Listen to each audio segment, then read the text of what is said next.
Details చూద్దాం. Messy football ఆట కోసం రాహుల్ గాంధీ తెలంగాణకు వస్తున్నాడు.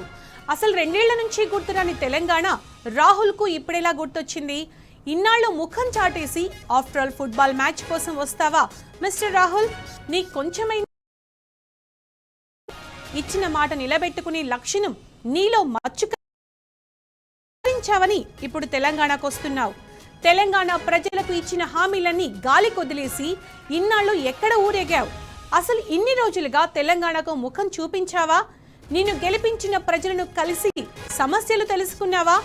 అశోక్ నగర్ లో విద్యార్థులకు నీ నోటితో ఇచ్చిన హామీ మర్చిపోయావా? విద్యార్థులు రోడ్డెక్కి లాఠీ దెబ్బలు తింటుంటే నీకు తెలంగాణ గుర్తు రాలేదా? విద్యార్థినులకు స్కూటీలు ఇస్తానని చెప్పారు.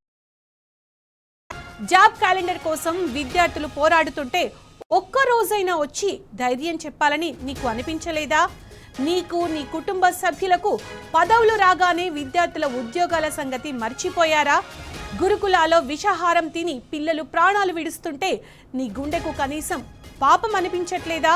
నువ్వు కుర్చీ ఎక్కించిన పాలకుడు భూములని బుక్క పెడుతుంటే తెలంగాణకు వచ్చి అడ్డుకోవాలని ఎందుకు అనుకోలేదు? నమ్మి ఓటేసిన ప్రజలను పలకరించడానికి నీకు ఒక్కరోజు కూడా టైం దొరకలేదా? ఇవన్నీ మానేసి ఇప్పుడు ఒక ఫుట్బాల్ ఆట కోసం తెలంగాణకు షోపుటప్ చేసుకుంటూ వస్తావా? ముందు తెలంగాణ ప్రజలు అడిగే ఈ ప్రశ్నలన్నింటికీ సమాధానం చెప్పు. జవాబు చెప్పిన తరువాతే తెలంగాణ గడ్డ మీద అడుగుపెట్టు మిస్టర్ రాహుల్.